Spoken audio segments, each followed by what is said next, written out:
Bismillahirrahmanirrahim. Wal asri innal insana lafi khusrin illal ladzina amanu wa amilus solihati wa tawassaw bil haqq wa tawassaw bis sabr. Shadaqallahul azim.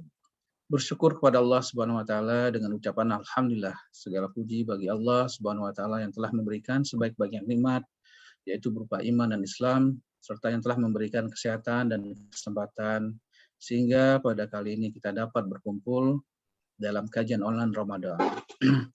Jadi alhamdulillah mungkin sebagian umat kita sudah memulai puasa pertama pada hari ini, ataupun insya Allah ada yang memulai puasa untuk esok hari. Apapun itu, mari kita bersyukur dengan segala rahmat dari Allah Subhanahu wa taala. Salawat teriring salam semoga tetap tercurahkan kepada junjungan kita Nabi Muhammad SAW. Allahumma sholli ala Muhammad wa ala ali Muhammad. Insya Allah kita yang hadir pada kesempatan kali ini senantiasa mendapatkan syafaat yang dijanjikan oleh Nabi Muhammad SAW di hari akhirat kelak. Amin ya rabbal alamin. Baiklah, pada kesempatan kali ini merupakan kajian online pertama kita dari warga Tropical Garden Bekasi, Grand Galaxy. Insya Allah dalam bulan Ramadan kita akan melakukan tetap kajian tiap minggunya. Jadi ini merupakan kali pertama di minggu pertama. Insya Allah kita bisa menyemarakan Ramadan tahun 1443 Hijriah. Seperti yang disampaikan di awal tadi, bahwasanya surat Al-Asr merupakan sebuah surat di dalam Al-Quran yang banyak dihafal oleh kaum muslimin. Karena memang suratnya pendek dan sangat mudah dihafal. Namun sangat disayangkan, sangat sedikit dari kita yang belum dapat memahaminya secara sempurna. Padahal di dalam surat ini sangat pendek tapi memiliki kandungan makna yang sangat dalam. Terkait dengan kajian kita pada hari ini, kita mempunyai kajian tema yaitu memanfaatkan waktumu sebelum menyesal, yang insya Allah akan disampaikan oleh Ustadz kita Ahmad Sujai, LC-MCI. Jadi pada kajian kali ini memang kita dibatasi oleh waktu, yaitu rencananya memang dijadwalkan dari jam 9 sampai jam 11. Tapi kami persilakan pada Ustadz mungkin dalam 1 jam pertama kami rasa memang sudah sangat banyak yang bisa disampaikan. Nanti setelah kajian disampaikan, mohon kiranya kepada warga kita apabila ada pertanyaan nanti dapat disampaikan secara langsung maupun dapat ditulis di dalam kolom chat. Insya Allah ini akan menjadi pembelajaran dan penambahan ilmu kita. Apalagi memang ini di hari pertama ataupun besok di hari pertama kita melaksanakan Ramadan. Jadi mari kita manfaatkan waktu kita dalam mencari ibadah sebanyak-banyaknya di dalam bulan Ramadan maupun nanti setelahnya. Jadi mari kita menghemat waktu. Kami persilakan kepada Ustadz Ahmad Sujai dapat memulai kajian. Atas waktunya kami persilakan. Baik, jazakumullah khairan. Bismillahirrahmanirrahim. Assalamualaikum warahmatullahi wabarakatuh. Waalaikumsalam warahmatullahi wabarakatuh. Alhamdulillahi rabbil alamin. Nahmaduhu wa nasta'inuhu wa nastaghfiruh. Wassalatu wassalamu ala asyrafil anbiya wal mursalin. Muhammad ibn Abdillah. Wa ala alihi wa ashabihi wa man tabi'ahu bi ihsanin ila yaumiddin amma ba'du. Subhanallah walhamdulillah wa la ilaha illallah wallahu akbar wa la hawla wa la quwwata illa billahil aliyil azim. Raditu billahi rabban wa bil islami dinan wa bi Muhammadin sallallahu alaihi wasallam nabiyya. Allahumma anta rabbi la ilaha illa anta khalaqtani wa ana 'abduka wa ana ala ahdika wa wa'dika mastata'tu wa a'udzu bika min syarri ma sana'tu wa abu'u laka bi ni'matika alayya wa abu'u bi dzambi faghfirli fa innahu la yaghfiru dzunuba illa anta. Hadirin kaum muslimin, bapak-bapak dan ibu-ibu yang dimuliakan, dicintai Allah Subhanahu wa taala, alhamdulillah. Marilah senantiasa kita mengawali aktivitas kita pada hari ini dengan senantiasa memanjatkan puji dan syukur kepada Allah Subhanahu wa taala. Pertama kita syukuri atas segala karunia yang Allah taala berikan kepada kita semua. Kita masih diberikan kebahagiaan keluarga, diberikan nikmat iman dan Islam, dan insya Allah kita dipertemukan dengan bulan yang mulia, yaitu bulan Ramadan. Maka ada satu nasihat dari Al-Quran di dalam surat Yunus ayat 58, Allah Ta'ala firmankan, "Qul bi fadlillahi wa bi rahmatihi fabidzalika falyafrahu khairun mimma yajma'un." Katakanlah dengan rahmat dan kemurahan Allah adalah mereka senantiasa merasa bahagia dan senang. Itu lebih baik dari apa yang mereka kumpulkan. Jadi bertemu dengan bulan Ramadan, dipertemukan dengan bulan yang mulia, sebuah kebahagiaan. Ya harus kita bersyukur kepada Allah Subhanahu wa taala. Ya mungkin pada kesempatan-kesempatan mendatang belum tentu kita bisa bertemu dengan bulan Ramadan berikutnya. Maka kebiasaan para ulama terdahulu, para generasi yang terbaik, as-salaful ummah, mereka selalu menjadikan amal itu jangan sampai kesempatan yang Allah Ta'ala berikan terlewat begitu saja. Ya, mudah-mudahan kita gunakan waktu kita dengan sebaik-baiknya dengan mengisi dengan amal-amal kebaikan. Salawat dan salam mari kita sampaikan kepada uswah hasanah kita, teladan kita mulia, baginda Nabi Muhammad sallallahu alaihi wasallam. Mudah-mudahan salawat dan salam kita untuk beliau kelak pada yaumul akhir kita mendapatkan syafaat Rasulullah Muhammad sallallahu alaihi wasallam. Allahumma salli wa sallim ala nabiyyina Muhammad. Hadirin yang dirahmati oleh Allah Ta'ala, bagaimana kabar semua? Mudah-mudahan seluruh para jamaah kaum muslimin dalam kondisi sehat walafiat. Kami tidak lupa doakan seluruh para jamaah. Mudah-mudahan senantiasa diberikan kesehatan, kemuliaan. Dan mudah-mudahan kita bisa mengisi hari-hari kita di bulan Ramadan ini dengan amal-amal yang istimewa. Hari ini kami sangat berbahagia bisa bersilaturahim dalam kajian Ramadan, dan ini mungkin kajian pertama ya di saat kita berada di bulan Ramadan ini. Ini tema yang dipilih oleh panitia luar biasa, tema yang menjadi kebutuhan kita semua. Tidak ada satu orang, hatta orang-orang saleh, sangat membutuhkan tema ini. Ya, apalagi kita orang-orang awam, ya, maka tema ini menjadi penting, yaitu bagaimana memanfaatkan waktu sebelum kita menyesal. Allah Subhanahu wa taala banyak memberikan penjelasan, terutama di juz 30 kalau kita perhatikan, Allah Taala seringkali bersumpah itu dengan waktu. Ya, banyak di dalam Al-Qur'an, khususnya di juz 30, Allah Taala bersumpah dengan waktu, ya. Wal asri, demi waktu asar, wal fajri, demi waktu fajar atau waktu pagi atau waktu subuh, ya. Wadduha, demi waktu duha, wal laili, demi waktu malam, wan nahari, demi waktu siang. Ini ketika Allah Ta'ala bersumpah tentu ada hikmahnya bagaimana kita memanfaatkan waktu yang Allah Ta'ala berikan. Karena sesungguhnya hidup kita ini adalah kumpulan dari waktu-waktu. Umur kita itu adalah kumpulan dari waktu-waktu yang ada. Kalau sudah terlewatkan waktu itu, maka dia tidak akan pernah kembali lagi, ya. Dan yang kita miliki adalah hari ini, ya. Umur kita sesungguhnya adalah hari ini. Adapun hari esok itu merupakan rahasia Allah Subhanahu wa taala.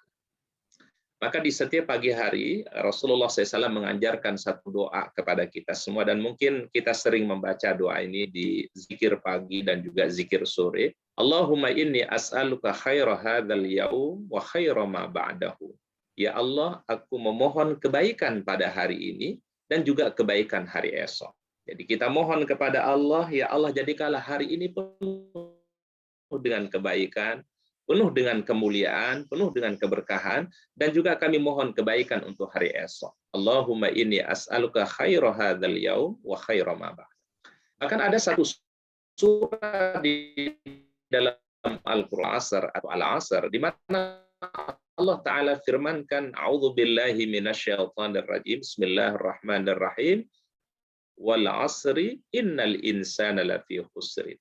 Demi waktu asar, walaupun tafsiran para ulama ada mengartikan demi waktu, ya, tetapi yang lebih kuat tafsirannya adalah demi waktu asar, karena waktu asar itu adalah waktu diangkatnya amal kita kepada Allah, sebagaimana halnya waktu subuh adalah waktu diangkatnya amal kepada Allah. Maka Allah Ta'ala bersumpah dengan wal asri, demi waktu asar.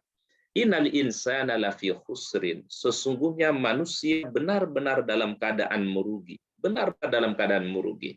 Ya, bahkan menggunakan lamu taukid dalam ilmu nahwu, apabila kata inna kemudian digandengkan dengan huruf lam, maka lamnya itu disebut lamu taukid. Innal insana lafi khusrin. Sesungguhnya manusia benar-benar dalam keadaan merugi. Jadi Allah Ta'ala kabarkan di dalam ayat ini, manusia benar-benar dalam keadaan merugi. Illal ladzina amanu wa 'amilus shalihat wa tawassaw bil haqq wa tawassaw bis sabr. Kecuali 4 golongan. Ya Allah Ta'ala jadikan mereka bukan orang-orang yang merugi, ya. Yang pertama adalah illal ladzina amanu, orang-orang yang beriman. Jadi orang-orang yang beriman kepada Allah, beriman kepada yaumul akhir, beriman kepada kitab-kitabnya, beriman kepada para rasul, beriman kepada qada qadar Allah Subhanahu wa taala, mereka orang-orang yang bahagia. Dikatakan orang-orang yang tidak merugi, orang-orang mukmin, ya. Yang kedua yang tidak merugi itu adalah wa amilus shalihat, orang-orang yang beramal saleh, ya. Apalagi kita bertemu dengan bulan Ramadan ini satu keistimewaan tentunya. Ya, maka kita manfaatkan ya bulan Ramadan ini untuk meraih amal-amal istimewa, ya. Kita jaga salat malamnya atau salat tarawih di bulan Ramadan, kita maksimalkan tilawah Al-Qur'an, kita maksimalkan sedekah dan seterusnya. Ini adalah peluang yang Allah Ta'ala berikan kepada kita supaya kita tidak meraih kerugian. Yang tidak rugi itu adalah orang-orang yang beramal saleh, sekecil apapun amalnya, baik amalan yang wajib atau amalan yang sunnah, baik yang hubungannya hablum minallah ataupun hubungan hablum minan nas. Ini mereka tidak merugi. Yang ketiga, orang yang tidak merugi itu adalah watawasau bil haq, ya, orang-orang yang saling ya mengingatkan di dalam kebaikan, ya. Suami dengan istri itu adalah kewajibannya tawasau bil haq. Ya, saling mengingatkan dalam kebaikan. Ya, suami berkewajiban menasihati istri, tapi juga istri berkewajiban mengingatkan suami.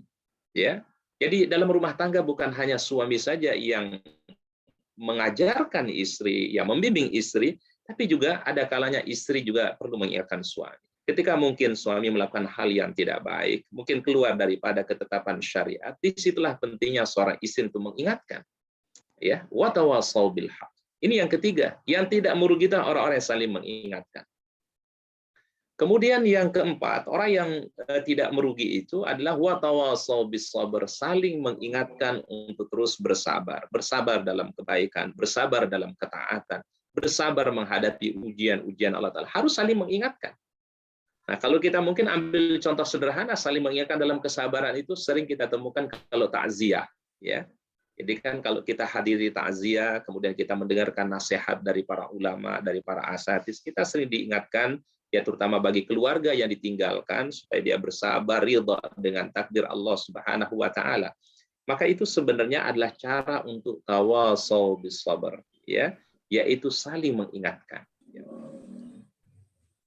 Imam Ibnu Katsir ketika memberikan tafsiran mengenai ayat yang mulia ini, yaitu wal asri innal insana lafi khusrin, ini tentunya lah surat kita pahami bersama, ya.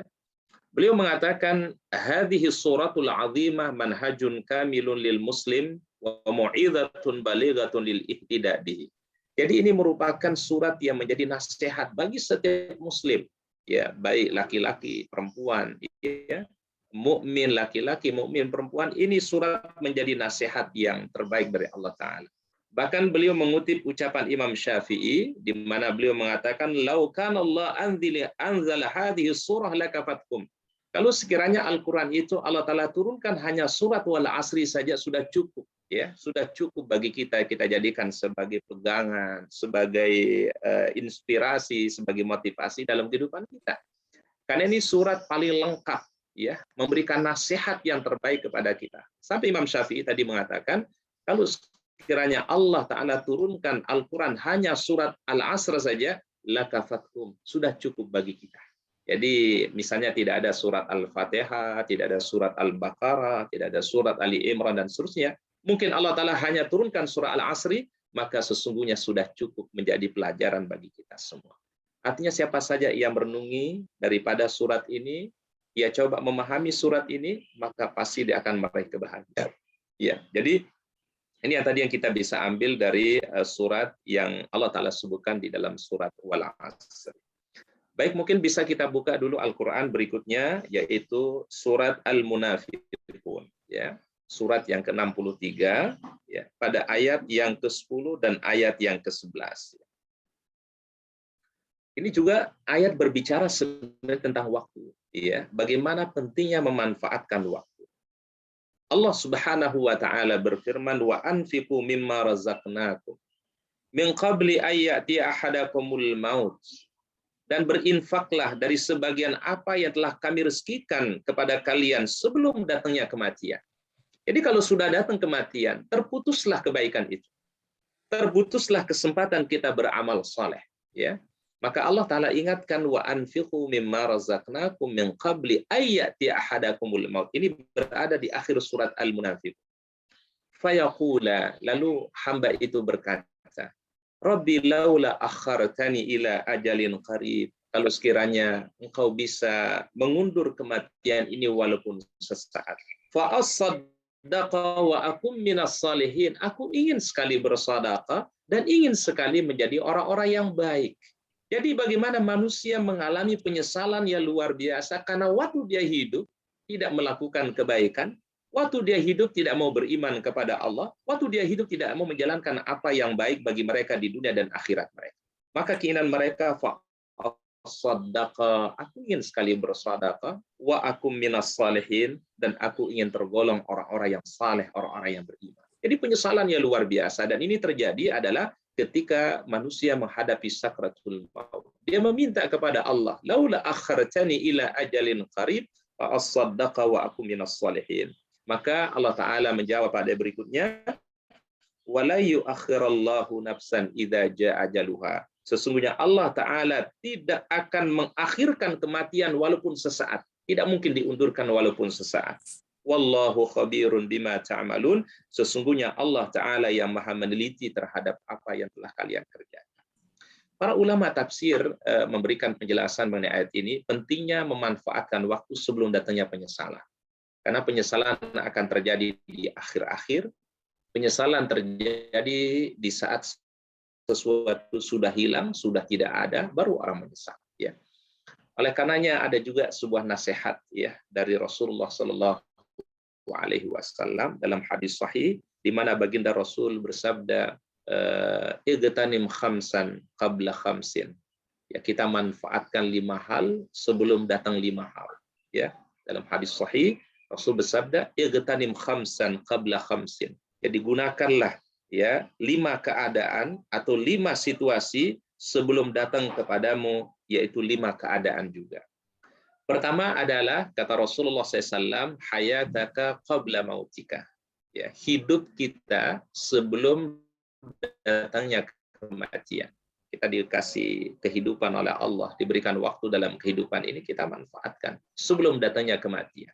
Ini yang pertama yang kita manfaatkan, hidup yang Allah Ta'ala berikan. Dan kita hidup ini adalah untuk yang maha hidup.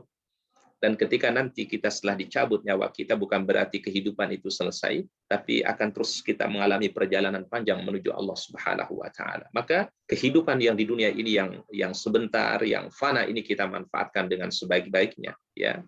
Wal akhiratu khairu wa abqa. Kehidupan akhirat itu lebih kekal, lebih baik dibandingkan dengan kehidupan dunia ini.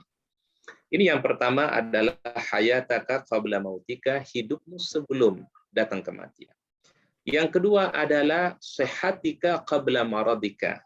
Ya, masa kita diberikan kesehatan sebelum datang masa sakit kita. Masa kita masih diberikan sehat, kita masih dalam kondisi kuat ya, kita bisa melakukan aktivitas secara maksimal sebelum datang masa sakit kita. Kalau kita sakit mungkin akan berkurang ya kemampuan kita untuk berbuat baik, akan mungkin berkurang kapasitas kita melakukan kebaikan. Maka diingatkan kita, masa sehat kita gunakan dengan sebaik-baiknya sebelum datangnya sakit. Kemudian yang ketiga, syababaka qabla haramika. Masa muda sebelum datang masa tua. Ya, di saat kita masa muda masih bisa beraktivitas maksimal, bisa berbuat ya lebih banyak, kita berbuat. Sebelum datang masa tua yang mungkin kita sudah berkurang kemampuan kita untuk berbuat. Ya, maka Kalau kita baca sejarah, itu Rasulullah SAW selalu perhatian kepada generasi muda. Bahkan Al-Quran itu banyak mengisahkan tentang anak-anak muda, termasuk Ashabul Kahfi. Al-Quran mengisahkan tentang anak-anak muda. Ya. Bahkan golongan yang dinaungin pada hari kiamat, di mana tidak ada naungan kecuali naungan Allah Ta'ala, salah satu di adalah syabun nasya'a fi ibadatillah, pemuda yang tumbuh dalam rangka ibadah kepada Allah. Pemuda yang semangat dalam kebaikan, semangat dalam dakwah. Ya. Baik, kemudian yang berikutnya adalah faragaka qabla syughlika. Masa luangmu sebelum datang masa sibukmu. Jadi ketika ada waktu, kita gunakan waktu dengan baik. Sebelum kita mungkin punya kesibukan yang akhirnya kemudian kita lewatkan kebaikan itu. Ya.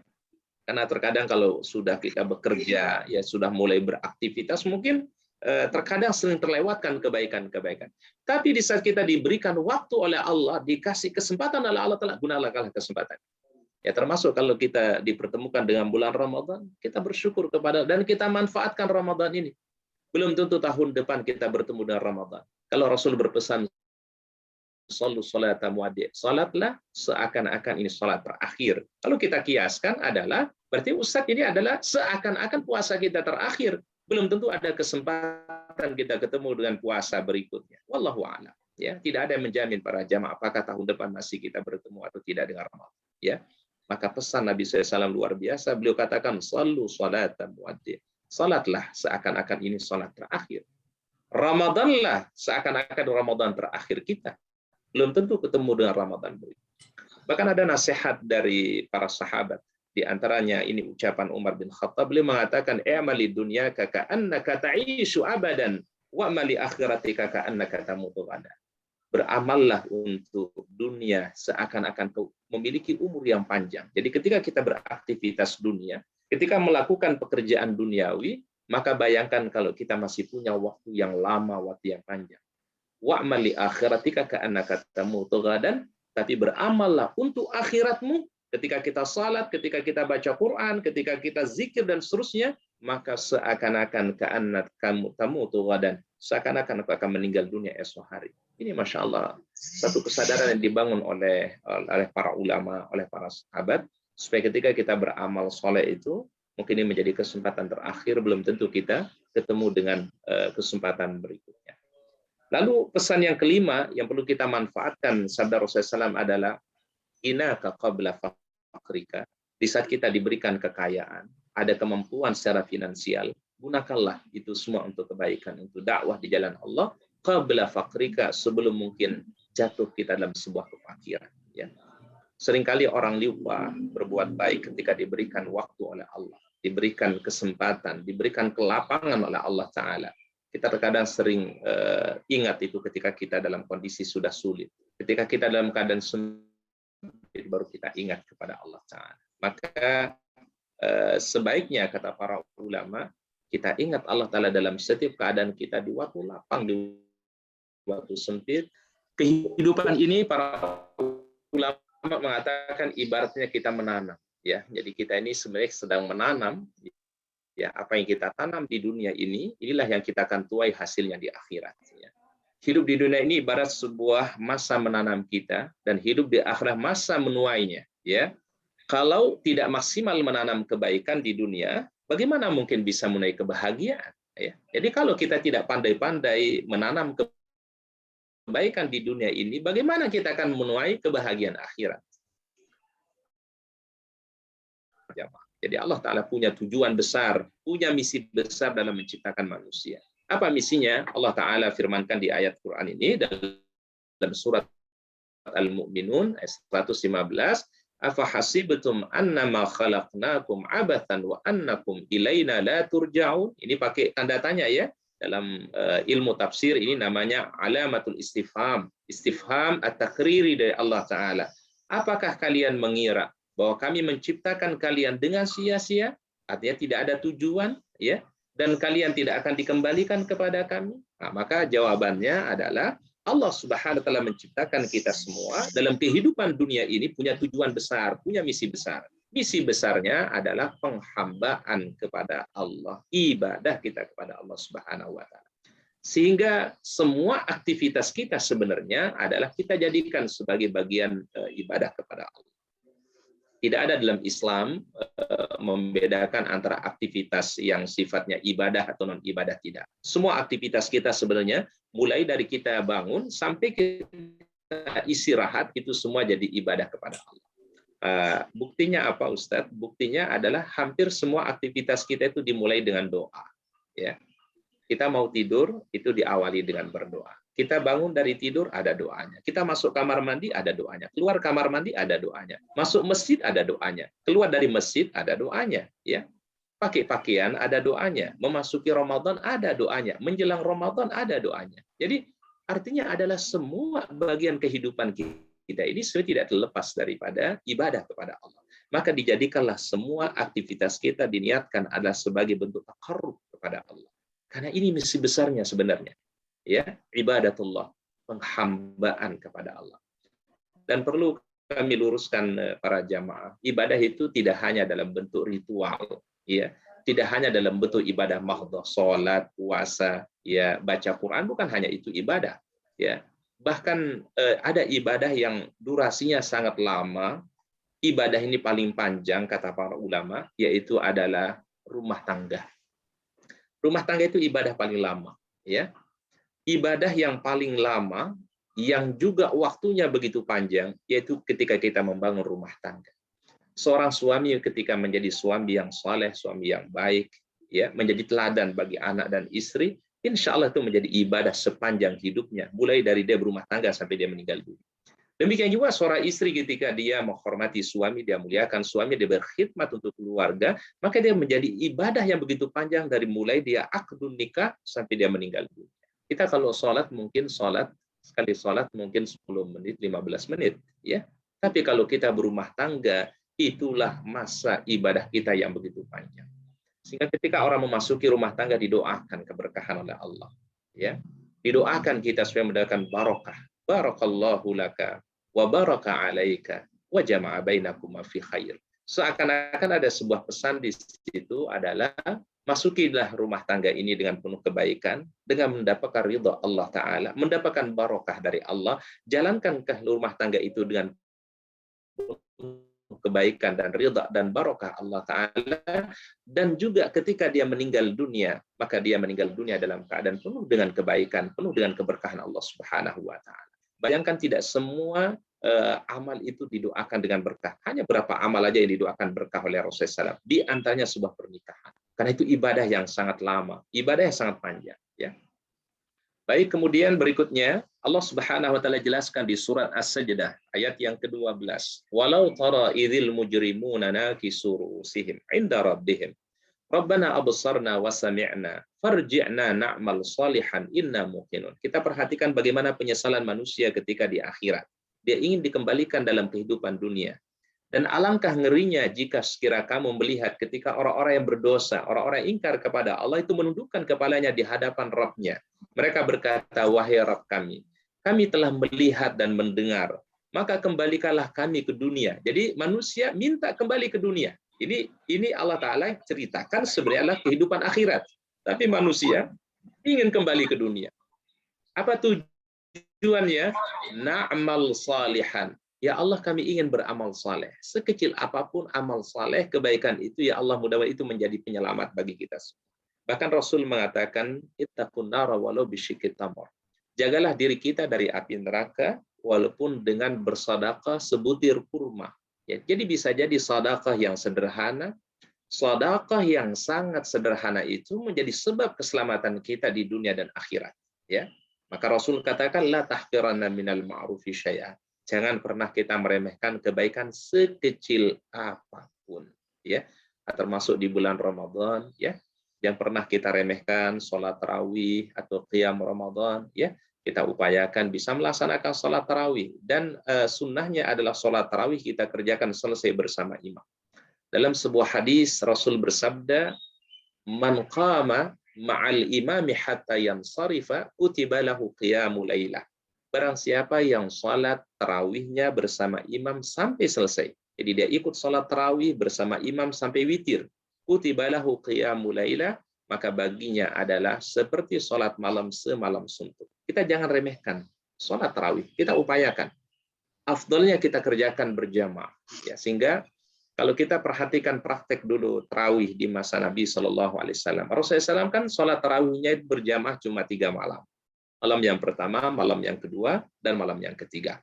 Malam yang keempat beliau tidak berjamaah. Ya, bahkan ketika para sahabat bertanya, ya Rasul, kenapa Anda tidak salat tarawih berjamaah pada malam keempat sampai malam terakhir? Apa kata beliau? Khasyitu ayyufrad alaikum. Aku khawatir nanti ini menjadi wajib dan ini akan memberatkan kalian.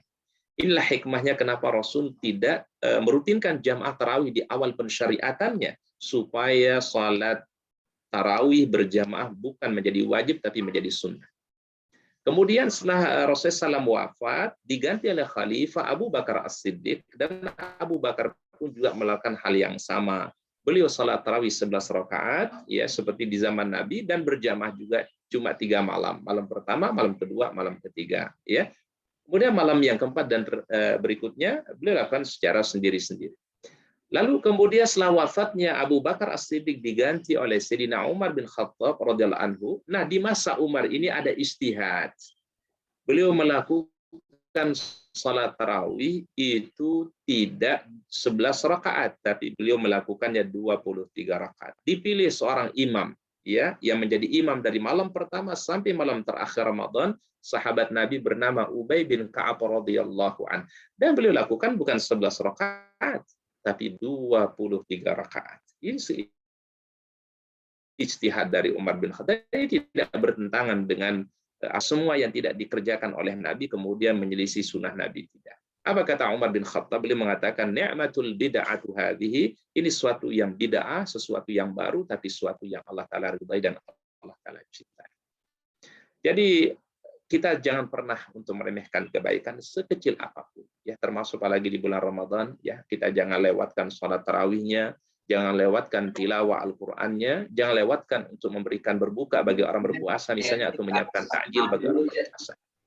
Baik, bagaimana cara kita mengoptimalkan waktu kita? Sebenarnya ada beberapa cara yang dijelaskan oleh para ulama untuk bisa kita mengoptimalkan waktu kita. Ini mungkin dari sebagian yang Ustadz kutip dari pendapat para ulama, ya. Baik, untuk mengoptimalkan waktu yang Allah Ta'ala berikan itu, bagaimana waktu itu menjadi istimewa, bagaimana menjadi waktu itu menjadi bernilai besar di sisi Allah Ta'ala. Pertama adalah memperbanyak zikir, ya. Jadi memperbanyak zikir adalah salah satu cara efektif untuk kita mengoptimalkan waktu yang Allah Ta'ala berikan. Ya, ketika kita ucapkan subhanallah bihamdihi subhanallahil azim, ya. Jadi ada 2 ucapan ringan di lisan, berat dalam timbangan Allah, paling disukai oleh Allah Ta'ala. Itu ucapan apa? Subhanallah bihamdihi subhanallahil azim.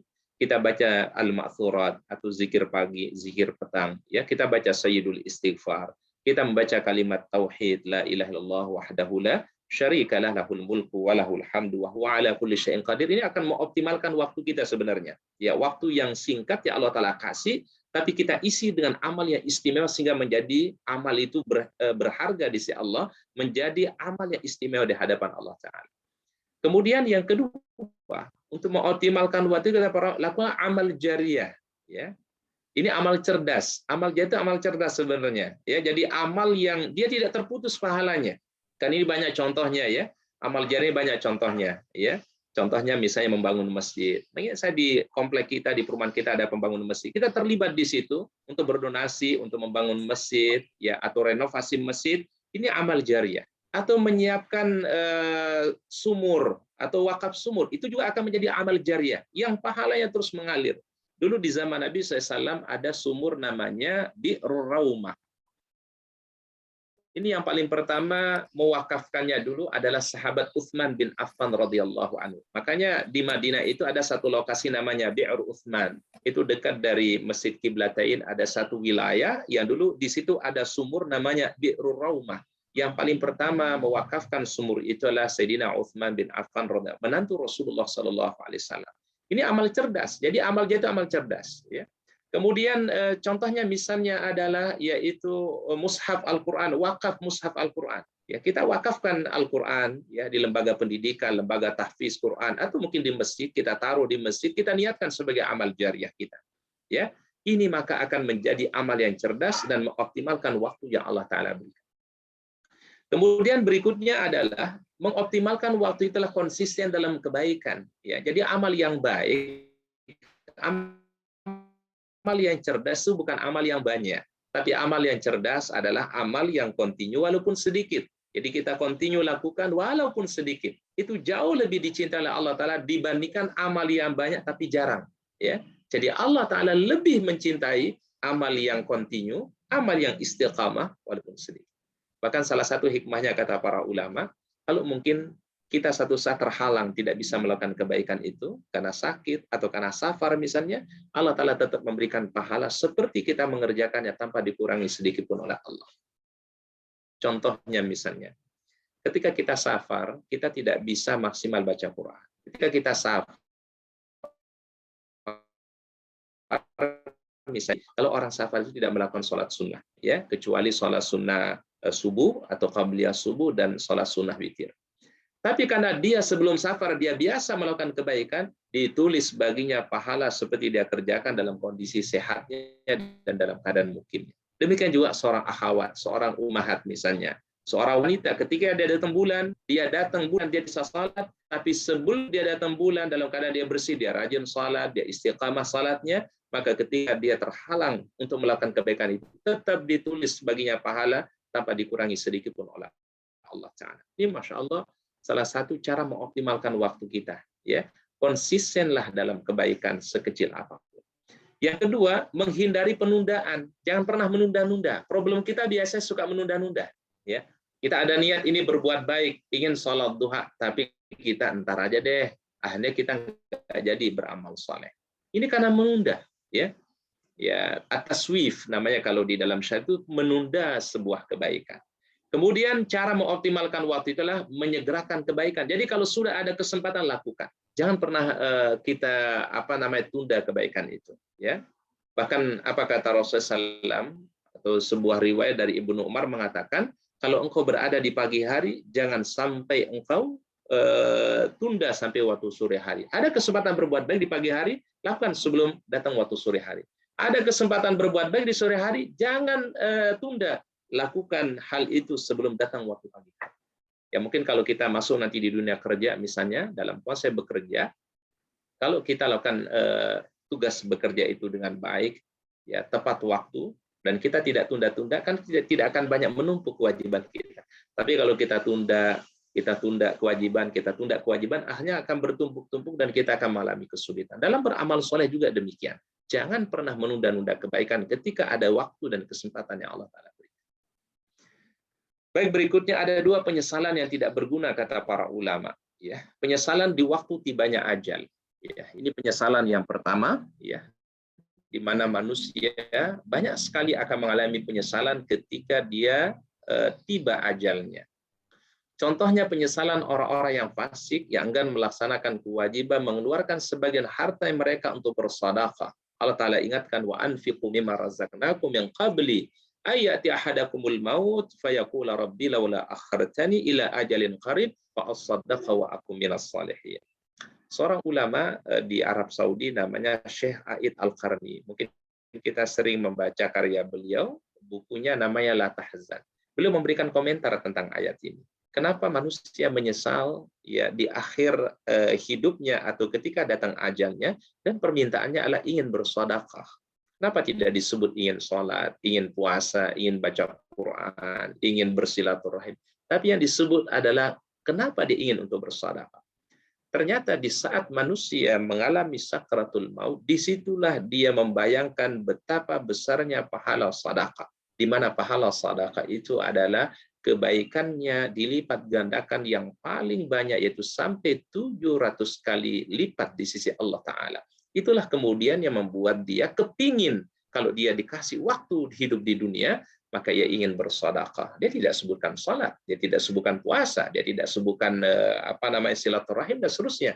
Tapi yang disebutkan adalah fa'asaddaqa wa akum minas salihin. Ini salah satu tadabbur Al-Quran dari Syekh A'id Al-Qarni.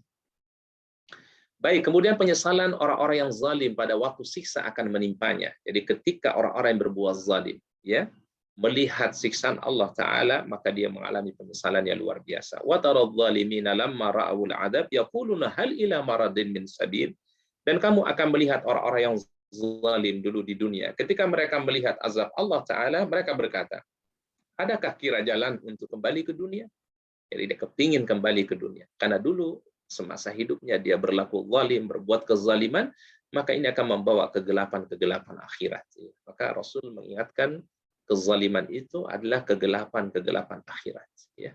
Bahkan dari alam kubur dia akan mengalami penderitaan, akan mengalami penyesalan. Baik, bagaimana bentuk penyesalan manusia di akhirat? Ini mungkin fokus kita, supaya kita jangan sampai mengalami penyesalan nanti di akhirat. Jadi ada beberapa bentuk-bentuk penyesalan manusia di akhirat. Yang pertama, andaikan kami taat kepada Allah dan Rasul-Nya. Ya, biasanya kalimat yang digunakan, itu kalau di Al-Quran, ya laita. Ya laita itu artinya seandainya, ya, atau alangkah baiknya. Ya. Kalau laita itu sesuatu yang tidak akan terwujud. Tapi kalau la'alla itu terwujudkan. Ya, jadi keinginan yang terwujud namanya la'alla litaraji, tapi kalau laita litamanni, sesuatu yang tidak terwujud. Kalau puasa itu kan ya ayyuhalladzina amanu kutiba alaikumusiyam kama kutiba alal ladzina min qablikum la'allakum tattaqun. Itu adalah keinginan yang terwujud. Tapi kalau laita, keinginan yang tidak terwujud. Penyesalan yang tidak akan pernah bermanfaat. Yauma tuqallabu wujuhuhum fin nari yaquluna ya laitana ata'ana Allah wa ata'ana ar-rasula. Ini di surah Al-Ahzab ayat yang ke-66. Pada hari ketika muka mereka dibolak-balikan dalam api neraka, mereka berkata, orang-orang kafir itu berkata, alangkah baiknya andaikan kami taat kepada Allah, beriman kepada Allah, dan taat pula kepada Rasulnya. Jadi dia berharap kalau bisa kembali ke dunia, kemudian dia beriman kepada Allah, beriman kepada Rasulullah SAW. Ini penyesalan yang pertama.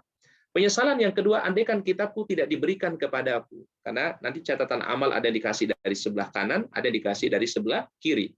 Orang yang dikasih catatan amal dari sebelah kanan, dia merasa bahagia, tetapi orang yang dikasih catatan amal dari sebelah kiri atau dari belakang punggungnya, dia berharap kalau bisa jangan ia mendapatkan catatan amal itu. Ya. Allah Ta'ala terangkan di surah Al-Haqqah ayat 25, wa amma man utiya kitabahu bishimalihi fayaqulu ya laitani lam uta kitabiyah. Ya, diperhatikan ayatnya, di situ ada kata ya laita. Laita itu keinginan yang tidak akan tercapai. Adapun orang yang diberikan kepada kitabnya dari sebelah kirinya, maka dia berkata, duhai alangkah baiknya andaikan tidak diberikan kepada kitabku ini. Karena dia dikasih catatan amalnya dari sebelah kiri. Maka dia sudah merasa dia akan mendapatkan penderitaan, penyiksaan, maka dia berharap kalau bisa dia jangan diberikan catatan amalnya oleh Allah. Baik, kemudian yang ketiga, andaikan aku dulu sebagai tanah. Jadi bagaimana manusia itu berharap, berkeinginan kalau dia bisa menjadi tanah aja. Jangan jadi manusia. Karena kenapa? Kalau tanah tidak dihisab, tapi kalau manusia pasti dihisab oleh Allah. Allah Ta'ala firmankan, dan ini mungkin surat kita hafal di akhir surat An-Naba, ayat yang ke-40, Inna anzarnakum azaban qariba, yauma yanzurul mar'u ma qaddamat yadahu, wa yaqulul kafiru, ya laitani. Tolong diperhatikan ayatnya, ya laitani kuntu turaba. Sesungguhnya kami telah memperingatkan kepadamu, wahai orang-orang kafir, tentang siksa yang dekat ini. Pada hari manusia melihat segala hal yang telah diperbuat oleh kedua tangannya. Dan orang kafir berkata, apa katanya? Alangkah baiknya, andaikan dahulu aku hanya tanah saja. Jadi dia tidak mau jadi manusia. Kalau bisa jadi tanah aja. Karena kenapa? Tanah tidak dihisab. Tapi manusia pasti akan dihisab. Dihisab kehidupannya. Dihisab amalnya oleh Allah Subhanahu wa Ta'ala. Baik, yang keempat, andaikan dahulu aku mengerjakan amal saleh. Jadi ini manusia menyesal.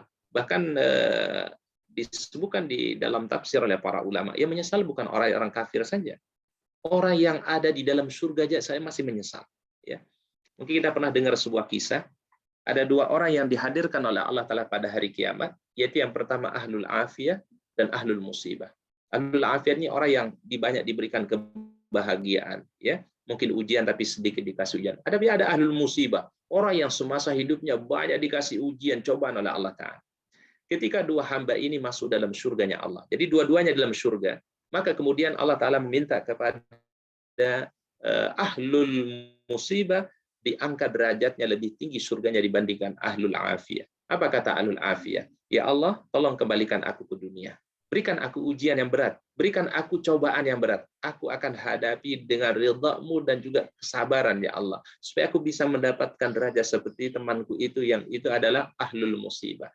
Bayangkan orang beriman saja menyesal. Karena kenapa? Karena derajat surganya tidak lebih tinggi dibandingkan yang lainnya. Maka di sini kata para ulama tafsir, kalau ayat surah Al-Fajr ayat 24 ini, penyesalan, duhai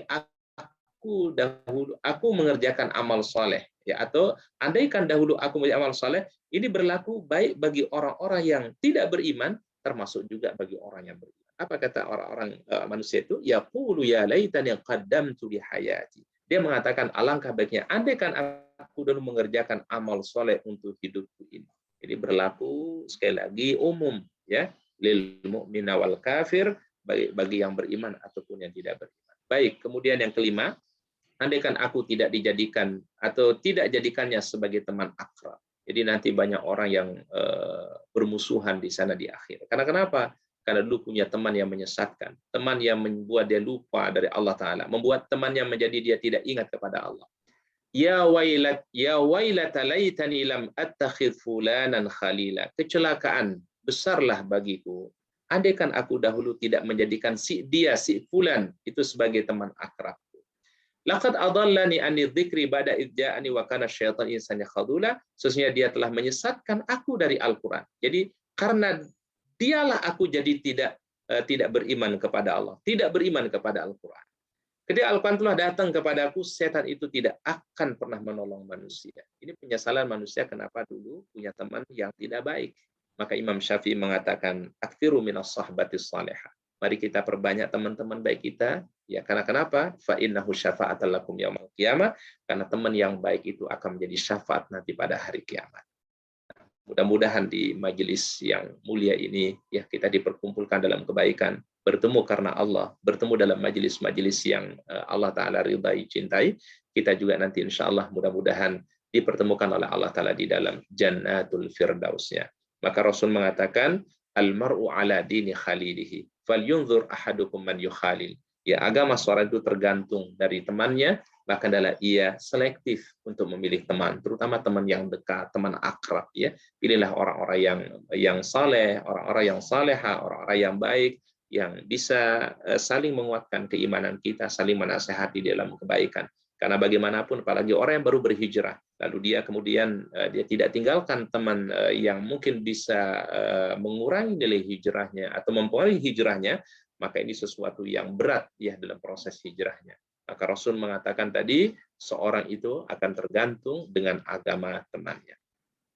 Baik hadirin yang dirahmati oleh Allah Subhanahu wa Ta'ala, mungkin itu tema yang dapat kami sampaikan pada kesempatan hari ini. Mungkin nanti Ustadz share temanya ya, Pak Denny Fitrio, ya, nah share temanya, slide-nya. Mungkin ada jamaah yang memerlukan dan mudah-mudahan memberikan manfaat, insya Allah. Baik, mungkin dari Ustadz itu dulu, ya. Udah 1 jam pemaparan materi, mungkin nanti kita kita sharing bila ada yang mau bertanya atau ada yang mau menambahkan juga boleh. Di sini sepertinya terlihat Pak Fairuz ini dari Masjid Al-Maghfirah, beliau sepertinya hadir ini beliau. Masya Allah. Silakan mungkin kalau nanti ada yang ingin ditanyakan, ada ingin sharing, kami memberi kesempatan. Tafadhal. Kami kembalikan ke MC. Fadal Pak Ustadz Dino Fitrio, fadal. Alhamdulillah, subhanallah, Masya Allah, bahwasanya apa yang disampaikan oleh Ustadz Ahmad benar-benar menjadi penambahan ilmu kita, mengingat kita dalam memanfaatkan waktu. Sangat benar sekali mengenai materi yang disampaikan, jadi mari manfaatkan Bapak Ibu untuk bertanya, karena memang ini momen yang sangat baik, ini di puasa pertama ataupun besok. Jadi mungkin bisa ditanyakan bagaimana nih kita memanfaatkan waktu kita, memaksimalkannya, terutama dalam melaksanakan ibadah puasa kita tahun ini. Insya Allah kita disampaikan di ujung Ramadan nanti. Silakan Bapak Ibu dapat bertanya secara langsung ataupun dapat ditulis di dalam kolom chat kita. Tafadhal, silakan para jamaah yang mungkin ingin sharing, ingin berbagi pengalaman juga boleh. Mungkin kita bisa berdiskusi di link Zoom ini. Tafadhal. Ini ada pertanyaan masuk, Pak Ustadz Denny, ada yang masuk ini pertanyaan? Ya. Jadi bagaimana tips untuk menjalankan kebaikan-kebaikan dengan konsisten, kemudian sementara masih ada di diri ini rasanya bersalah yang luar biasa, seolah-olah tidak memiliki harapan amalan tidak diterima, saking perasaannya luar biasa bersalah itu, Ustaz. Jadi bagaimana kita menyikapi? Baik, jazakillah khairan untuk Ibu Dewi ya yang bertanya. Mudah-mudahan beliau diberikan kesehatan, keberkahan Allah Subhanahu wa taala. Ada satu konsep yang sebenarnya harus kita istighfar. Di dalam ucapan Sayyidul Istighfar itu ada ucapan di mana kita ucapkan Abu ulaka bi ni'matika alayya wa abu bi dzambi faghfirli fa innahu la yaghfiru dzunuba illa anta. Imam Ibnu Qayyim Al-Jauzi mengatakan, ini ada dua pengakuan kita di dalam Sayyidul Istighfar itu, dan itulah menjadikan Sayyidul Istighfar ini menjadi istimewa. Pengakuan yang pertama adalah Abu ulaka bi ni'matika alayya. Ya Allah, kami mengakui betapa banyak nikmat yang telah Engkau berikan kepada kami. Jadi nikmat Allah tadi kalau kita hitung tidak pernah mampu untuk menghitung. Ya, bahkan Imam Asy-Sya'rawi, seorang ahli tafsir dari Mesir mengatakan apa? Kalau orang ingin beribadah maksimal, tidak bisa untuk membalas nikmat Allah Subhanahu wa taala. Sehebat apapun sholat tahajud kita, sehebat apapun amal soleh kita, belum bisa membalas nikmat Allah Subhanahu wa taala. Maka kita akui nikmat Allah. Yang kedua, wa abu'u bidzambi, dan kita selalu merasa banyak kekurangan, banyak kesalahan, banyak dosa dan kehilafan. Di satu sisi kita diberikan nikmat oleh Allah, tapi di sisi lain kita merasa masih banyak salah dan khilaf kita. Maka ini sebenarnya kata para ulama adalah satu konsep yang bagus. Kita selalu merasa banyak kekurangan. Karena kenapa? Kalau kita sudah merasa banyak kekurangan, kita akan terus menutupi kekurangan kita, terus akan semangat dalam beramal soleh, semangat untuk berhijrah di jalan Allah Ta'ala. Tapi kalau orang sudah merasa udah amalnya banyak, amalnya udah paling hebat misalnya, itulah di situ masuk talbis iblis, hanya kemudian dia meremehkan kebaikan-kebaikan yang lain. Nah, lalu bagaimana cara kita bisa konsisten menjalankan kebaikan? Para ulama mengatakan yang pertama adalah kita mohon kekuatan dari Allah, diberikan keistiqomahan Allah Ta'ala. Biasanya doa yang dibaca oleh Nabi, Allahumma ya muqallibal qulub, tsabbit qalbi ala dinika. Ya Allah, Engkau yang maha membolak-balikan hati, tetapkanlah hatiku di atas agama. Ini tips yang pertama, supaya kita bisa konsisten dalam kebaikan. Kemudian yang kedua, lakukanlah ibadah itu jangan terlalu nguyuh, ya. Jangan tasyadud di dalam menjalankan kebaikan. Artinya adalah kalau kita memang capek, istirahat. Kalau kita mungkin rasa ngantuk, kita istirahat sejenak. Jadi jangan kita ibadah dalam kondisi berat, karena ini nanti akan menimbulkan namanya futur. Ya, futur itu kalau kita dalam ilmu dakwah adalah orang yang tadinya punya semangat berbuat baik, tiba-tiba ya down semangatnya dan hilang semangat. Ini namanya futur. Itu biasanya terjadi pada orang-orang yang memiliki semangat dalam kebaikan tapi tidak diimbangi dengan kemampuan. Maka jangan pernah ibadah kita di saat kita tidak mampu. La yukallifullahu nafsan illa usaha. Termasuk dalam berpuasa pun juga kan ada rukhsah dari Allah Ta'ala. Yuridullahu bikumul yusra wa la yuridu bikumul usra. Allah Ta'ala inginkan kemudahan dan Allah Ta'ala tidak menginginkan kesulitan. Makanya di bulan Ramadan kan ada orang-orang yang tidak boleh berpuasa kan? Ada orang yang dikasih rukhsah tidak berpuasa kan? Contoh misalnya ada orang yang sudah usia lanjut nggak mampu puasa, boleh dia tidak berpuasa. Dikasih rukhsah oleh Allah Ta'ala, tapi dia menggantikannya nanti, ya, dengan membayar fidyah misalnya. Atau ada orang yang safar, ada orang yang sakit yang masih ada harapan untuk sembuh, atau wanita yang haid, wanita yang hamil, wanita yang menyusui, itu boleh mereka tidak berpuasa di bulan Ramadan. Tapi nanti ada ketentuan-ketentuan dalam syariat bagaimana cara menggantikannya. Artinya kita dianjurkan oleh Allah Ta'ala jangan beribadah melebihi daripada kemampuan dan kapasitas yang kita miliki.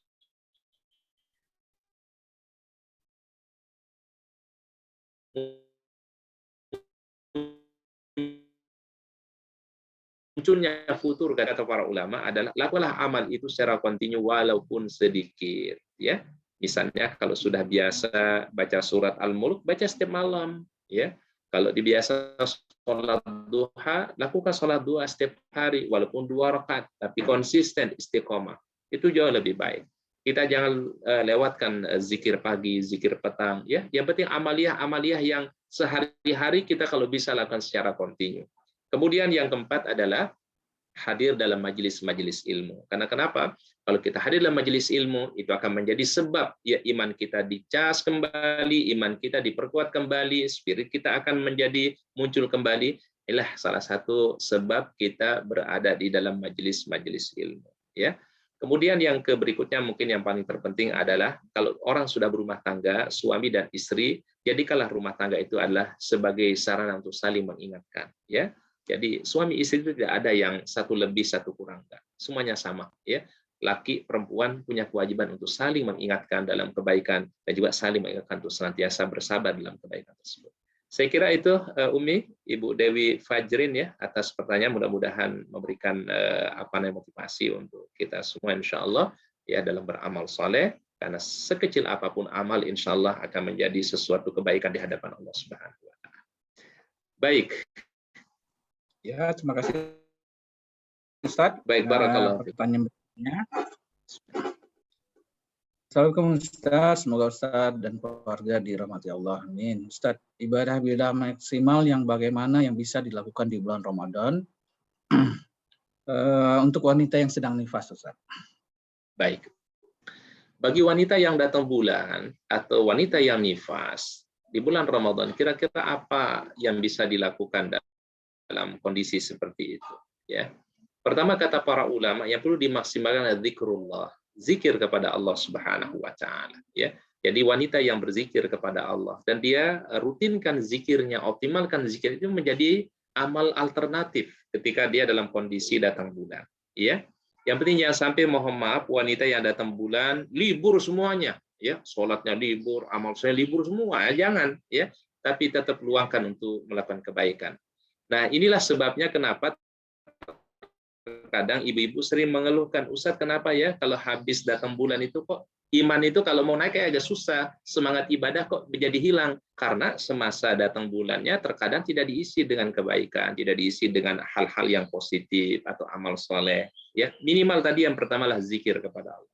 Kemudian yang kedua adalah kasratul istighfar, disinilah memperbanyak istighfar dia kepada Allah Subhanahu wa Ta'ala. Bahkan Masya Allah ada sebuah kisah diceritakan Nabi SAW. Jadi Rasul pada satu kesempatan, beliau melewati ketika berangkat sholat Idul Fitri, ya berkumpullah wanita-wanita di situ. Ya perempuan dilewati sekelompok perempuan, kemudian beliau mengatakan sesungguhnya perempuan itu adalah ada kekurangan-kekurangan yang mereka miliki, kata Nabi SAW.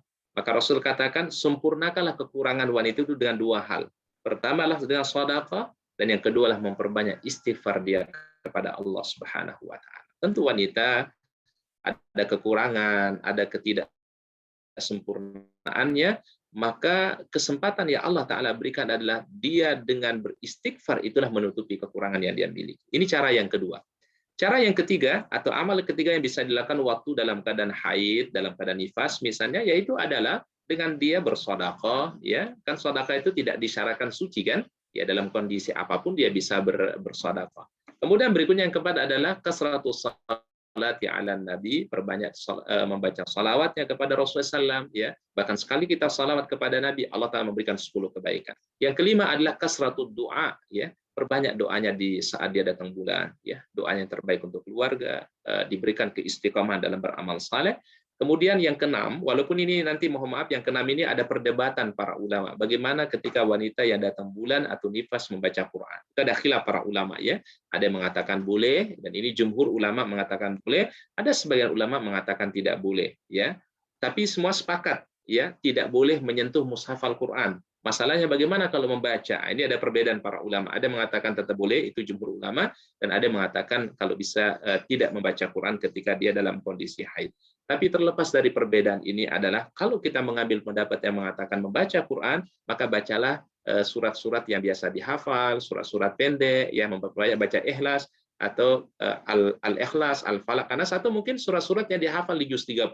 Itu yang dia baca ketika dia dalam kondisi datang bulan. Apalagi kan sekarang kita bisa menggunakan HP atau pakai laptop misalnya, kita baca Al-Quran. Yang disepakati oleh para ulama itu tidak menyentuh mushaf Al-Quran bagi wanita yang datang bulan dan wanita yang nifas, sepakat tidak boleh. Seluruh ulama mazhab, Imam Hanafi, Maliki, Syafi'i, Hambali, itulah mengatakan tidak boleh menyentuh mushaf Al-Quran ketika seorang dalam keadaan janabah, ya, dalam keadaan dia tidak suci, ya. Wallahu alam bisawab. Terima kasih Ustaz. Insya Allah menjawab mengenai pertanyaan amalan yang terbaik dilakukan pada saat nifas di Ramadan. Oke, pertanyaan berikutnya. Dengan waktu yang terbatas dan kuantitas amal yang sangat kurang, bagaimana dengan kedudukan amalan andalan atau amalan terbaik yang mungkin sedikit dan seperti apa contoh-contoh yang pernah dilakukan oleh para sahabat kita, Ustaz? Baik, jazakallah khairan katsiran. Untuk memahami amalan yang cerdas, itu yang disebut oleh sebagian ulama ayyukum ahsanu amalan. Ya, di awal surat Al-Mulk atau Tabarak, alladzi khalaqal mauta wal hayata liyabluwakum ayyukum ahsanu amalan. Para ulama salafus saleh memberikan penjelasan mengenai bagaimana amal yang disebut ahsanu amala. Itu amal yang berkualitas, amal yang cerdas, ya. Jadi amal yang ringan tapi besar pahalanya di sisi Allah Ta'ala. Apakah ada contohnya dari praktek para sahabat? Ada. Pertama misalnya ucapan subhanallah bihamdihi subhanallahil azim. Ringan di lisan tapi berat dalam timbangan Allah Subhanahu wa Ta'ala. Itu contoh yang pertama.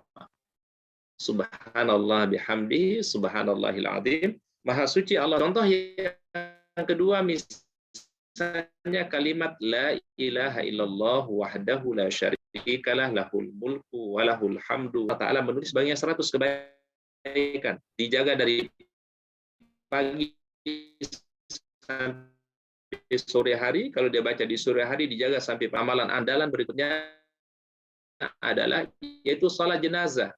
Rasul mengatakan man syahidal janazah wa shalla alaihi falahu qirat wa qalu wa mal qirat qala mithlu jabali Uhud. Barang siapa yang melaksanakan salat jenazah, Allah Ta'ala memberikan pahala 1 qirat. Lalu para sahabat bertanya, ya Rasulullah, berapa ukuran 1 qirat itu? Beliau mengatakan seperti 1 gunung Uhud. Ini gunung yang paling terpanjang dan tertinggi di kota Madinah Al-Munawwar. Namanya pegunungan Uhud, ya. Ini yang terpanjang dan tertinggi di kota Madinah. Amal berikutnya, amalan andalan atau amalan cerdas itu adalah yaitu sedekah jariyah, ya, atau amal jariyah, ilmu yang bermanfaat. Itu adalah amal cerdas dan itu dipraktekkan ya oleh para salafus saleh terdahulu dari generasi sahabat, tabi'in dan tabi'ut tabi'in. Apalagi kita mengingat para jamaah, umur kita begitu terbatas, kesempatan kita sangat terbatas. Umur umat Nabi kata beliau baina sittina ila sab'in, antara 60 sampai 70, sedikit yang melewati 70 tahun. Jadi kita bisa prosentasekan, yang di atas 70 tahun itu bisa kehitung. Ya, lebih banyak umat Nabi SAW wafat sebelum 70 tahun. Ini makna hadisnya. Nah, karena umur kita singkat, berbeda dengan umur umat-umat terdahulu, Rasul memberikan petunjuk, lakukanlah amal-amal yang cerdas, amal yang singkat, amal yang ringan, tapi pahalanya besar di hadapan Allah Subhanahu wa Ta'ala. Dan termasuk ada pahala lagi atau kebaikan lagi yang pahalanya kata Nabi SAW menjadi pemberat timbangan akhirat, dan juga dia bisa mendapatkan pahala seperti orang yang berpuasa, seperti orang yang salat tahajud. Apa itu? Husnul khuluq, akhlak yang mulia, akhlak yang baik. Akhlak kita kepada orang tua kita, akhlak kita kepada pasangan kita, akhlak kita kepada anak-anak kita, akhlak kita kepada saudara kita kaum muslimin, ya. Maka ketika akhlak itu baik, maka orang itu bisa mendapatkan derajat al-qaimina was-shaimin, pahala orang yang berpuasa dan juga pahala orang yang qiyamul lail. Wallahu a'lam bissawab. Baik, masih ada pertanyaan Ustaz Denny? Terima kasih Ustaz. Mungkin pertanyaan dari saya Ustaz. Baik, fadhal. Ya, seperti yang kita ketahui Ustaz, bahwasanya memang Rasulullah ini manusia yang sempurna Ustaz. Jadi memang menjadi panutan kita. Jadi bagaimana Rasulullah itu memanfaatkan atau membagi waktunya dalam kehidupan sehari-hari.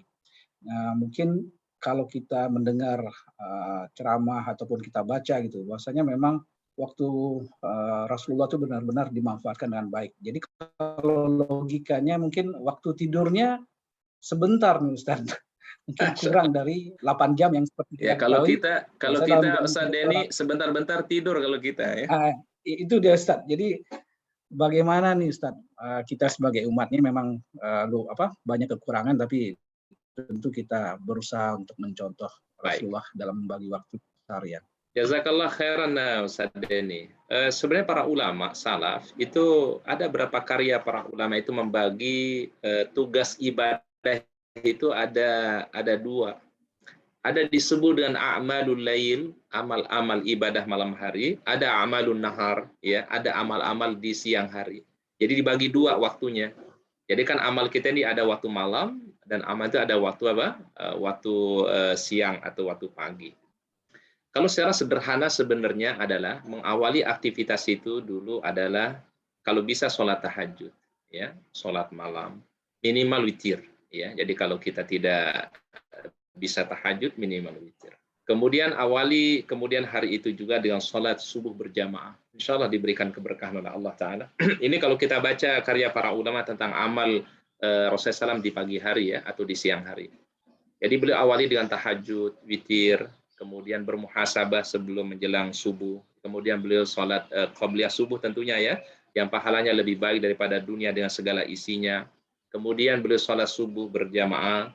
Nah, setelah sholat subuh kebiasaan beliau itu adalah berzikir sampai waktu syuruk, ya.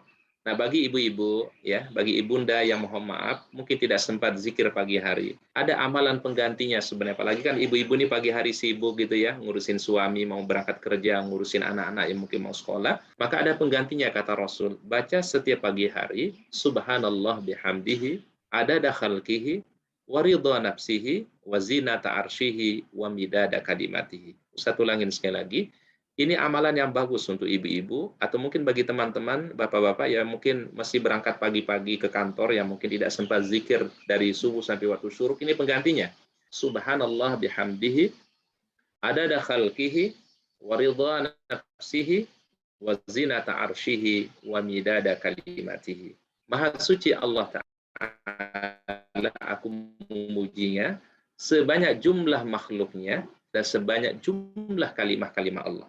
Kalau orang mengucapkan kalimat ini 3 kali setiap pagi hari kata Nabi, pahalanya seperti dia berzikir dari waktu subuh sampai waktu syuruk atau terbit matahari. Ini bagi teman-teman atau bapak-bapak mungkin pagi-pagi mesti berangkat kerja ke kantor, atau mungkin bagi ibu-ibu, ummahat, ibunda yang mungkin di pagi hari ada kesibukan, yang mungkin mesti ngurus suami dan anak-anak. Inilah salah satu pengganti yang diberikan oleh Rasulullah SAW. Baik, setelah itu Rasulullah SAW kemudian salat, ya, salat 2 rakaat yang pahalanya seperti haji dan umroh. Ya, kemudian beliau beraktivitas seperti pada umumnya kita beraktivitas. Kemudian di waktu duha beliau melaksanakan salat duha, bisa 2 rakaat, beliau bisa 4 rakaat. Tapi lebih afdal kata para ulama 4 rakaat. Ya. Dalam hadis qudsi ada sebuah riwayat dari Rasulullah SAW, Allah Ta'ala berfirman, wahai manusia, salat duha lah 4 rakaat, aku akan cukupkan kehidupanmu. Jadi 4 rakaat disebutkan oleh Allah Ta'ala dalam hadis qudsi itu. Kemudian beliau biasanya sebelum zuhur itu beliau kailulah namanya. Kailulah itu mungkin istirahat sejenak. Ya mungkin sekitar setengah jam, ya. Atau mungkin boleh dilakukan setelah waktu zuhur. Nah, ini mungkin kalau di perkantoran biasanya ya, mungkin waktu lagi istirahat, jeda waktu istirahat itu mungkin teman-teman begitu sholat zuhur, ya mungkin istirahat sejenak, ya mungkin sekitar 15 menit atau setengah jam. Namanya kailulah namanya. Kemudian ya Rasulullah SAW masuk waktu asar, beliau sholat asar, kemudian setelah asar beliau baca zikir sore, ya. Kemudian masuk maghrib, ya kemudian biasa beliau sholat maghrib, kemudian masuk isya. Nah, waktu isya ini beliau memang lebih banyak maksimal untuk beramal di situ. Ya disebut a'malul lail, ya amal di malam hari. Apa saja bentuknya? Ya di malam hari itu bisa membaca surat Al-Muluk, ya kemudian juga beliau biasa membaca Subhanallah 33. Alhamdulillah 33, Allahu Akbar 34 ya, sebelum dia istirahat. Kemudian beliau membaca 2 ayat terakhir surat Al-Baqarah ya. Jadi ini kira-kira amalnya Rasulullah SAW disebut a'mal an-nahar, a'malul lail. Jadi artinya malam dan siang itu memang beliau benar-benar manfaatkan untuk kebaikan ya. Dan tentu sekali lagi adalah ibadah dalam arti yang global itu adalah semua aktivitas kita, dari kita terbangun sampai kita istirahat kembali, diniatkan sebagai ibadah kepada Allah. Teman-teman yang berangkat kerja diniatkan, begitu berangkat kerja, niatkan ibadah ke dia kepada Allah Ta'ala. Seorang istri, seorang ibu rumah tangga, dari awal dia terbangun untuk mengurus suami, mengurusi anak-anak, dia jalankan karena mengharap ridha Allah Subhanahu wa Ta'ala, mendapatkan ridha suaminya. Maka itu menjadi amal soleh dia. Ya, sehingga sekecil apapun, kebaikan yang dia lakukan, Allah Ta'ala akan balas menjadi sebuah pahala yang besar. Ya, jadi mungkin kapan-kapan kita coba membahas secara dalam tentang amal al-lail wa amalun nahar namanya ya. Amal-amal yang biasa Rasul lakukan di malam hari dan amal-amal yang Rasul biasa lakukan di siang hari. Wallahu a'lam bishawab. Baik, itu Ya, Pak Ustadz Denny ya. Barakallahu fiik. Baik Bapak Baik, Ibu. masih ada pertanyaan? Masih ada pertanyaan? Ya, kita rasa mungkin memang kalau ada pertanyaan mungkin kita bisa sudahi di Baik. 10 menit lagi. Silakan ayah bunda, para jamaah. Ini Ustadz mau sapa dulu Ustadz kita ini, guru kita, Ustadz Budi Aji. Ustadz, Assalamualaikum Ustadz. Ustadz Budi, Assalamualaikum. Baik. Hadir juga bersama kita Pak Ustadz Fairuz dari Masjid Al-Maghfirah, tadi saya perhatikan beliau juga hadir. Masalah ini spesial, ini kajian hari ini kita bersama para guru, para asatidz ya. Insyaallah mudah-mudahan menambah keberkahan teman-teman ya, keberkahan untuk kita semua insyaallah. Baik Pak Ustadz Denny, kalau sudah tidak ada mungkin kita cukupkan ya. Sekali lagi marhaban ya Ramadan, selamat kita alhamdulillah bertemu dengan bulan Ramadan. Bagi teman-teman yang mungkin sudah mulai puasanya hari ini, ya semoga Allah Ta'ala menerima amal ibadahnya, amal salehnya. Dan bagi teman-teman yang akan memulai puasa hari esok, insya Allah mudah-mudahan kita mulai dengan penuh kebaikan, penuh keberkahan dari Allah Ta'ala.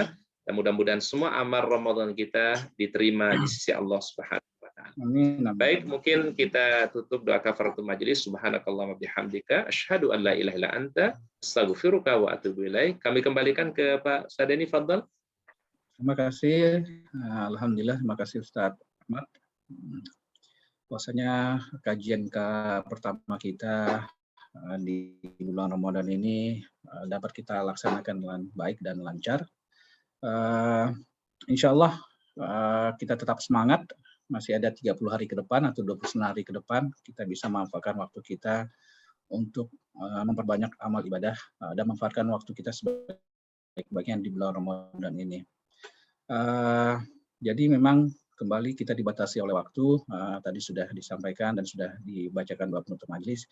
Kami sebagai pihak panitia memohon maaf apabila dalam penyampaian atau penyelenggaraan kajian online ini tidak berkenan. Mohon kami dibukakan itu maaf. Insya Allah kita akan dapat bertemu lagi di kajian online maupun offline. Ya, mungkin insya Allah di lain waktu.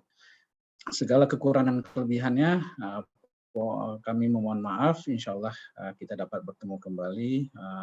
Kami tutup. Assalamualaikum warahmatullahi wabarakatuh. Waalaikumsalam warahmatullahi wabarakatuh. Jazakallah khairan Ustaz atas ilmunya. Barakallahu fikum. Untuk ayah bunda semua mudah sehat semua, barakallahu fikum. Ustaz mohon izin dulu ya. Ya, kasih.